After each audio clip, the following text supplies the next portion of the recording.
તમારો અને મારો બાપુ જો ઠામ બને ને તો જ વસ્તુ રહે. કારણ કે સિંહણ નું દૂધ જોતું હોય ને તો પાત્ર હોનાનું જોવે. રામૈયામ નો સિંહણ દોવા દે. આ વસ્તુ એમનામ રહે નહીં. એટલે મહાપુરુષો કહે છે પાત્ર બનાવીના. કારણ કે એક ગામ હતું ને એમાં એક દ્રષ્ટાંત આપું. એક ગામ હતું ને એમાં એક મૂર્તિકાર હતો, મૂર્તિ બનાવતો. એટલે કોકે એને કીધું તારા જેવી જ બનાવી ને. એટલે એના જેવી જ બનાવી. હો ભાઈ, એના જેવી ઊંચાઈ ને એવી ડિઝાઇન ને એવું મોઢું ને બધું એના જેવું, એનો જેવું શરીર હતું ને એવું જ મૂર્તિ બનાવી. પછી 2 ને 3 ને 5 ને 7 ને 12 ને 15 મૂર્તિ બનાવી. એ 15 મૂર્તિ બનાવી અને યમના દૂત એને જ્યારે લેવા આવે, ભગવાન એમ કે ઓલા ફલાણા ગામમાં મૂર્તિકાર છે ને લઈ એનો સમય પૂરો થઈ ગયો. અને આ એને ખબર પડી ગઈ કે મને લેવા આવે છે યમના દૂત. એટલે 15 મૂર્તિ હતી ને એના ભેગો હોઈ ગયો. કારણ કે એના જેવી જ બનાવી હતી બાપુ. આબે હવો આમ સુવાસ બુવાસ રોકીને એ મૂર્તિ જેવો થઈ ગયો. આપણને ખબર પડે કે એમના દૂત આવે છે તો આપણે એવા જ થઈ જાય ને. કે જો હમણાં થોડાક દી રહેવા દે તો હમણાં થોડો ઘિલોડો કરતા જાય. યમના દૂત આવ્યા અને આમ નજર કરીને બાપુ એને નક્કી ન થયું કે આમાં મૂર્તિ કઈ છે ને માણા કયો છે, કેવી મૂર્તિ બનાવી છે. યમના દૂત મુજાણા ઘારવા લેવા લઈ જવાનો છે, રહી જાય ને બીજો આવે તો ડખો થઈ જાય. આપણે નથી લઈ જવાનું. યમના દૂત પાછા ગયા. ભગવાન કે તને લેવા મોકલ્યો તો કાં નો લઈ આવે કે પણ હોળ હુતા છે, કોને લાવું? એ કે હોળ તો નહીં હતા કે તો તમે જાઓ. ભગવાન આવ્યો ને આમ ભગવાને 2 આંટા માર્યા ને એને આમ કાન પકડવો પડ્યો. તારી કારીગરીને દાદ દેવી પડે. મને નથી ખબર પડતી કે આમાં મૂર્તિ કઈ માણા કયો. પણ ભગવાન વિચાર કરે છે કે હવે આને ન લઈ જતા કપાતર ને બીજો લેવા કોણ આવે? ભગવાન તો ભગવાન, તમારું મારું જેને સર્જન કર્યું તો ગમે એવા બુદ્ધિશાળી હોય તો લઈ જ જવાનો ભલા. એટલે આમ 2 આંટા માર્યા નક્કી ન થયું. પછી આમ એક બાજુ ઉભો વખાણ મીડ્યો કરવા. કે આ કેવો કારીગર છે, આની હથોડી કેવી છે, આની સીણી કેવી છે, મૂર્તિ કેવી બનાવી. તો તરત ઓલો હેલ્યો કે મેં બનાવી. કે તને જ લેવા આવ્યો છે કે હાલ ખોટી ના. એમ બાપુ ડોક્ટર હોય કે વકીલ હોય કે એન્જિનિયર હોય બાપુ ઉપાડી જવાનો ઉપાડી જવાનો એક લખી રાખજો બાપુ. ગમે એવી તમારી કલા હોય ને ત્યાં કોઈને મારીને તમારી કોઈને હાલવાની નથી. પણ કાંઈક તમારું મારું જો ભેળું ભજન હશે ને તો જ બાપુ આત્માને શાંતિ મળવાની છે. બાકી જય ભગવાન કાંઈ છે નહીં. એટલે સવારા એના ગુરુ મહારાજની વાત કરે છે કે મારા ગુરુ મને ન મળ્યા હોત તો મારી શું દશા થાત. એટલે એના ગુરુને વાત કરે છે.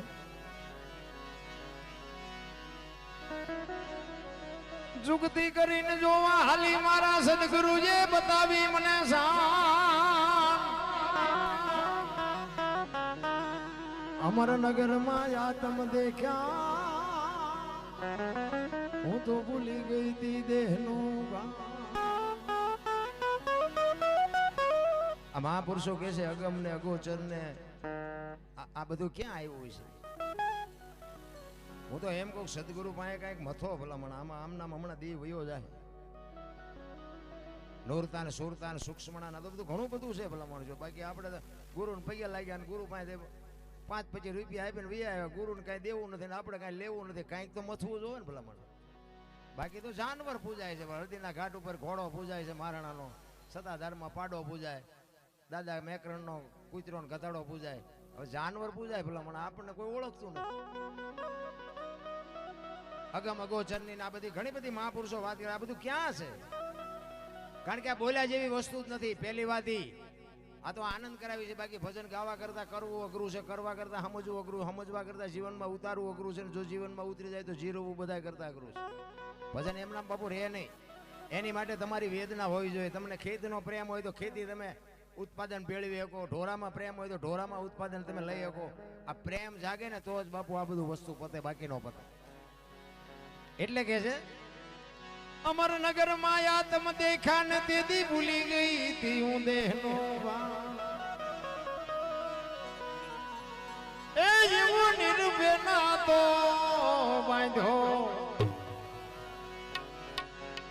બાંધો રે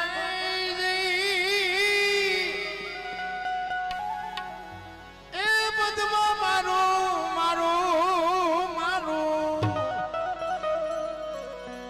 મનડું રેઠ રે એ એવો ગુરુ ગમ પ્યાલો પીધો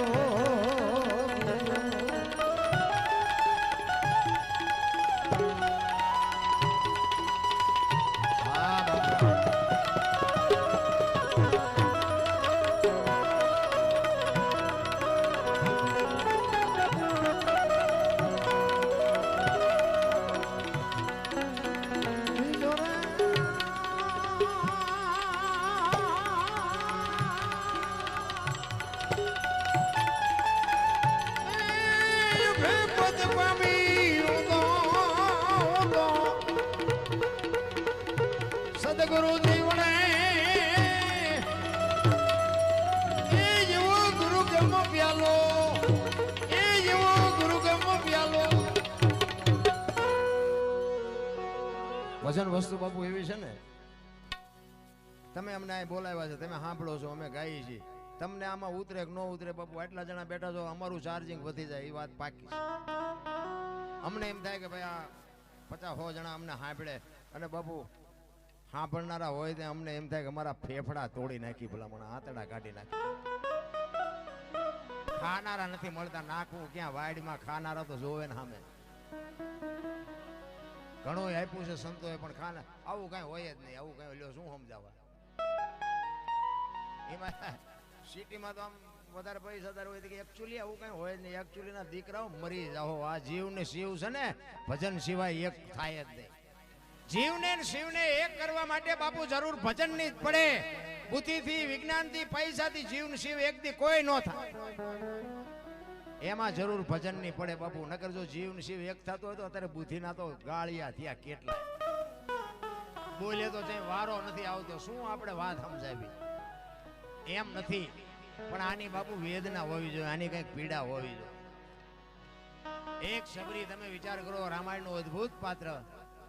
એના ગુરુ માતંગ ઋષિ એમ કે બેટા એ બેહી જા, વેલો મોડો રામ આવશે, ને એક જ શબ્દ પકડીને શબરી બેહી ગઈ. અને રામ જેથી અહીંયા આવ્યા ને તેથી બાપુ ચાંદીના પતરા જેવા વાળ થઈ ગયા હતા, અખિલ બ્રહ્માંડના રાહ જોઈને બેઠી હતી. અને એને ઉંમર થઈ ને એટલે કે રામ નહીં આવે, અંદરથી બાપુ અવાજ આવે કે મારો ગુરુ બોલ્યો કોઈ દી ખોટું પડે નહીં. આવો વિશ્વાસ હોવો જોઈએ. સદગુરુના ખીચામાં કોઈના સદગુરુ, તમારા બધાના સદગુરુ હશે, પણ સદગુરુના ખિસ્સામાં મુક્તિની પોટલી નથી બાપુ. તમને ખિસ્સામાંથી આપી દે ને તમને મુક્તિ મળી જાય. પણ સદગુરુ કે ઈ કરાય, કરે ઈ ન કરાય. સદગુરુ જે કરતા હોય ને એ આપણે ન કરાય, હલવાઈ જાય. કે સદગુરુ કહે ને કે આમ કરો ઈ કરાય. આ તો અમુક અમુક તો સદગુરુ ને બાપુ એસા નહીં કરના જાય ને એસા કરના જાય, એટલે આપણને એમ થાય કે આ ગુરુ છે કે આ ગુરુ છે. એનું કામ નથી રામ. એટલા માટે સવારામ કહે છે, પછમ ખડકીમાં જાગીને જોયું જળહળ જળકે છે. જો તમારી અને મારી બાપુ આ જોત છે ને, ઈશ્વરના પ્રતાપથી એક માના ઉદરમાં આપણું જ્યારે બંધારણ થાય ને, પછી અમુક સમય થાય ને બાપુ, એ જીવનું જે સંચાલન કરે છે ને, એ બાપુ જે કરે છે એ જ મહત્વની વાત છે. ઈવડી એ જ આપણી જોત છે ને, એમાં જ એ દિવાલ પૂર્યું છે બાપુ. દિવાલ પૂરું થઈ રહે ને એટલે વાત થઈ જાય પૂરી. જય ભગવાન. આ દેહ બાપુ 2 દીમાં દુર્ગંધ મારી જાય તો અત્યારે ઉટકીને સાફ સુફ કોણ રાખે છે? કંઈક નક્કી તો કરવું જોઈએ ને.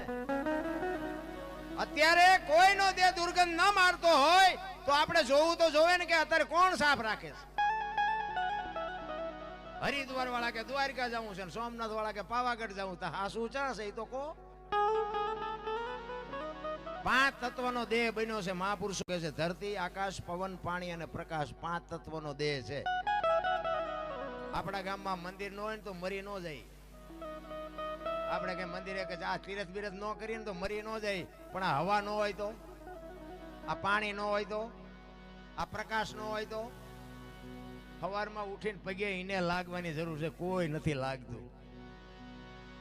પાણી, હવા, ખોરાક, આ પ્રકાશ બાપુ એનું થઈને તમારો દેહ મારો દેહ બંધાણેલો છે, અને એ તમને જીવાડે છે, બાકી કોઈ જીવાડતું નથી. એટલે મહાપુરુષો કહે છે, પછમ ગડકીમાં જાગીને જોયું જળહળ જળકે છે. જો ચંદ્રવાળ જ્યાં ઉલટીને આવે, તું તો ગગન મંડળમાં ચડી ગયો. આ બાપુ રામદેવજી મહારાજે બાપુ તમને મને જો રામદેવજી બાપુને બધા જાણતા છે, એના પરચા આખ્યાન જોતા હોય, પણ હું તમને એક વાત કરું કે રામદેવજી બાપુનો ઇતિહાસ કેટલો દુનિયા જાણે છે. કે રામદેવજી બાપા અજમલ રાજા ગયા અને ભગવાને વચન આપ્યું, ને આવ્યા અને આ પરચા આપ્યા. ડાલીબાઈને આપ્યો ને ભેરવાને આપ્યો ને દરજીને આપ્યો ને. એ ભેરવા સુધીની જ વાત ને, આગળની વાતની ખબર હોય તો મને કોઈ ઊંચો વાત કરો તો. ઈ પરચાનો જે ઇતિહાસ છે ને એ રામદેવજી બાપાની શરૂઆત છે ને વાહે જઈને કીધું છે ને એ લગભગ ને ખબર નથી. આ 12 બીજના ધણીની વાત કરે છે ને એ આ ઉગે ઈ નહીં, ઈ બીજને રામાપીરને શું લેવા દેવા છે? કઈક વાત આખી જુદી છે ભલામણ. પણ આ બીજ છે ને ઈ ઉગે છે ને બીજ, ઈ તો એક તમારા મારા જીવનની એક લાઈન છે. બીજ છે ને એક આમ લીટી હોય, પછી તીજ થાય ને ચોથ થાય ને પાંચમ થાય ને એમ કરતા કરતા વધે. એ તમારું મારું જીવન છે. પૂનમ થાય ને પૂરેપૂરી જુવાની છે, અને પૂનમ જાય ને પછી વૈદ આવે, પાંચમ ને તીજ ને આઠમ ને દશમ ને પછી એક દી બાપુ હમા આવવાની તે દી અંધારું. આ તમારા મારા જીવનની વાત છે બસ. બાકી વાતમાં કાંઈ છે નહીં. બાકી બીજની વાત જે કરી છે ને એ રામદેવજી બાપાએ બાપુ દેહની વાત કરી છે. આ દેહની માલિકો આ બધું ગોઠવેલું છે, પણ હવે આપણે લેવું નથી, એવી વસ્તુ છે. એટલે મહાપુરુષો કહે છે ગગન મંડળમાં ચડીને ગોત બાપુ, આમાં ગોતવાનું છે, બહાર ક્યાંય ગોતવાનું જ નથી. આ જેટલી મહાપુરુષોએ વાણી બનાવીને દેહની જ વાત કરી છે. ભાણ કે તું ભટકીશ નહીં, મથી લે તારા અંતરમાં ઠીક કરીને બેહી જા, પછી કરવું પડે નહીં કાંઈ. એક આપણે મંદિરમાં જઈએ ને આ મૂર્તિ આમાં હાથ જોડીને ત્યાં આંખ બંધ થઈ જાય. એ મૂર્તિ હોત કે છે કે અહીંયા હું જોવસ માલપા, જો માલપા ત્યાં તો મને આ ત્યાં બે રહ્યો હું તને શું દઉં. મૂર્તિ હોત કે છે તો હજી આપણને આંખ નથી ઉગડતી. એટલે કે છે ચંદ્રવાણ જ્યાં ઉલટીને આવે તું તો ગગન મંડળમાં ચડી ગો, એ જેવો ખાવને ખોળે ખેલો ખેલો રે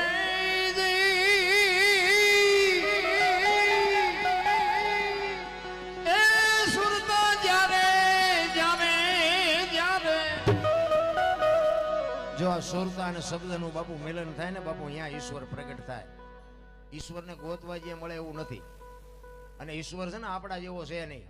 એક તમને કહી દઉં, નિરંજન નિરાકાર વિશ્વ વ્યાપક છે. આખા વિશ્વમાં એક તલ મૂકે એટલી જગ્યા નથી કે ઈશ્વર ન હોય.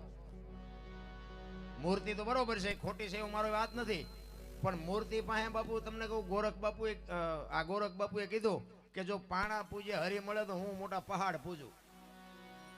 મૂર્તિ છે ખોટી નથી, મૂર્તિ બરોબર, અહીંયા તમને શાંતિનો અનુભવ થાય, બાકી તમારી વાત ન કરે.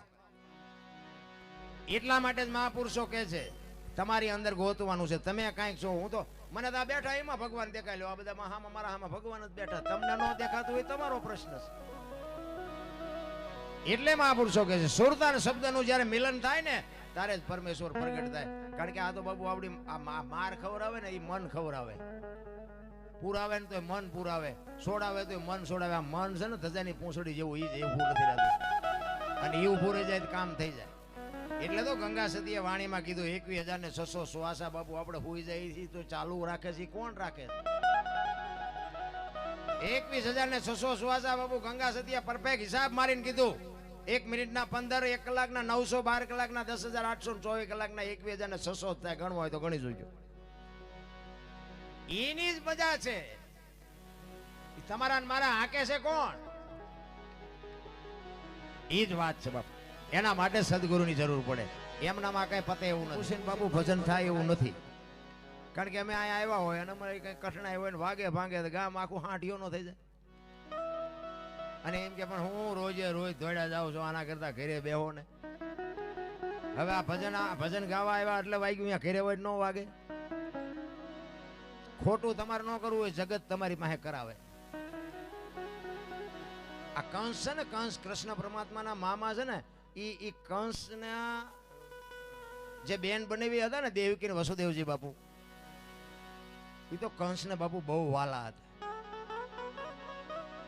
એ રથમાં બેરીને બાપુ વિચારવા નીકળ્યા ને, બગીચામાં નીકળ્યા ને, એમાં આકાશવાણી થઈ. કંસને કહે છે હે કંસ, તું તારા બેન બનાવી ઉપર આટલો બધો પ્રેમ કરશ ને, પણ તારી બેનનું 8મું સંતાન છે ને એ તારા મોતનું કારણ બનશે. મરવું કોને ગમે બાપુ? પ્રેમ ખૂટી રહ્યો ને બેન જેલમાં પૂર્યા, અને એને નક્કી કર્યું કે 7 સંતાન મને કાંઈ કરવાનું નથી, એટલે 7 ને નથી મારવા, 8 ને મારવા, 8મું મારવું છે. ભગવાન વિચાર કરવા માંડ્યા કે 8 મારે તો જ આ પાપનો ખડો ભરાય એવું છે ને, આને તો સારો વિચાર આવ્યો. હવે આ 7 ને મારે નહીં તો ખડો ભરાય નહીં, ખડો ન ભરાય મારી આકાશવાણી ખોટી પડે. ભગવાન મૂંઝાણા. એમાં નારદજી આવ્યા. એ કે શું પ્રભુ વિચાર કરો છો? એ કે ભાઈ આવી રીતની મેં આકાશવાણી કરી, ઓલા કંસને હારો વિચાર આવ્યો, હવે એ કે હાથ મારવા નથી. તો કે મૂળ તો તમારે મરવવા જ છે ને. તો કે હા, એ તો કે હું મરવી નાખું. આપણે નથી એવા બધા ઊભા થતા. કોકને દવાખાને હોય ને 5 બજેનો ટેકો કરો ને કે હીમાં નહીં મારી નાખો, કે મારી નાખવામાં દાડિયા છે આપણી ભાઈ, તો એ હાજે ઉપડાઈ લો. એ અહીંયા કંસ એના દરબારમાં દરબાર ભરીને બેઠા છે અને આ બધી ચર્ચા થાય, કોઈ કે મરાય, કોઈ કે ન મરાય. કંસ વિચાર કરે, એ કે પણ હવે કહે છે કે 8મું સંતાન મારવાનું છે, તો એમાં હાથ ને શું કામ મારવા જોઈએ? આ બધી ચર્ચા હાલતી હતી ને, અહીંયા નારદજી આવ્યા. અરે પધારો પધારો ભૂદેવ, પધારો પધારો. એ કે શું ડાયરો ભરીને બેઠા છો? એ કે ભાઈ અમારે એક કોકડું ઘૂસાણું છે 8 દી. એ કે શું છે? એ કે આવી રીતે આકાશવાણી થઈ છે કે તને 8મું સંતાન, તારી બેનનું 8મું સંતાન છે, એ તારા મોતનું કારણ બનશે. એટલે કે તમે શું વિચાર્યું?